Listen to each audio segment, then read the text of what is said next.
আজ আমি তোমাদের পরিচয় করাবো এক ভয়ঙ্কর শিকারী পাখির সাথে। ডাইনোসরের পর পৃথিবীতে রাজত্ব করত এক ভয়ঙ্কর শিকারী পাখি, কেলেনকেন, যাকে বলা হয় ডেথ বার্ড। প্রায় 15 মিলিয়ন বছর আগে দক্ষিণ আমেরিকার ভূমিতে ঘুরে বেড়াত এই বিশাল পাখিটি। এটি উড়তে পারত না, কিন্তু দৌড়াতে পারত অসাধারণ গতিতে, যা একে করে তুলেছিল অত্যন্ত বিপজ্জনক শিকারী। এর সবচেয়ে ভয়ঙ্কর অস্ত্র ছিল এর বিশাল ও শক্ত ঠোঁট, যা দিয়ে এক আঘাতেই শিকারের খুলি ভেঙে ফেলতে পারত। উচ্চতায় প্রায় 10 ফুট পর্যন্ত দাঁড়াতে পারত এই দানব পাখি, যা একে ইতিহাসের সবচেয়ে বড় শিকারী পাখিদের মধ্যে অন্যতম করে তোলে। কেলেনকেন এক হারিয়ে যাওয়া দৌড়ানো দানব, যার গল্প আজও মানুষকে বিস্মিত করে। দক্ষিণ আমেরিকার ঘন রেইনফরেস্টে বসবাস করে এক অদ্ভুত এবং রহস্যময় পাখি, হোয়াইট জিন।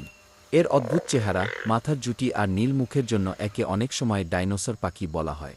এই পাখির সবচেয়ে আশ্চর্য বৈশিষ্ট্য হল এর খাদ্যাভ্যাস। এটি মূলত গাছের পাতা খেয়ে বেঁচে থাকে, যা পাখিদের মধ্যে খুবই বিরল। এর পাচনতন্ত্র অনেকটা গরুর মতো কাজ করে, যেখানে খাবার গাজন হয়ে ধীরে ধীরে হজম হয়। আরেকটি বিস্ময়কর বিষয় হল এর বাচ্চাদের ডানায় ছোট নখর থাকে, যা দিয়ে তারা সহজেই গাছে উঠতে পারে। উড়তে খুব দক্ষ না হলেও এই পাখিটি হাজার বছর ধরে টিকে আছে প্রকৃতির মাঝে। হোয়াইট জিন প্রকৃতির এক অদ্ভুত, প্রাচীন এবং বিস্ময়কর সৃষ্টি। প্যাসেঞ্জার পাইজন পরিচিতি। প্যাসেঞ্জার পিজিয়ন বৈজ্ঞানিক নাম একটপেস মিগ্রেটোরিয়াস ছিল উত্তর আমেরিকার এক ধরনের বন্য কবুতর। এক সময় এরা পৃথিবীর সবচেয়ে বেশি সংখ্যার পাখি ছিল। কোথায় পাওয়া যেত? প্রধানত নর্থ আমেরিকাতে, বিশেষ করে ইউনাইটেড স্টেটস ও ক্যানাডার জঙ্গল এলাকায়। বড় বড় বনভূমিতে দলবদ্ধভাবে বসবাস করত। দেখতে কেমন ছিল? দৈর্ঘ্য প্রায় 15-16 ইঞ্চি, ওজন 300-340 গ্রাম।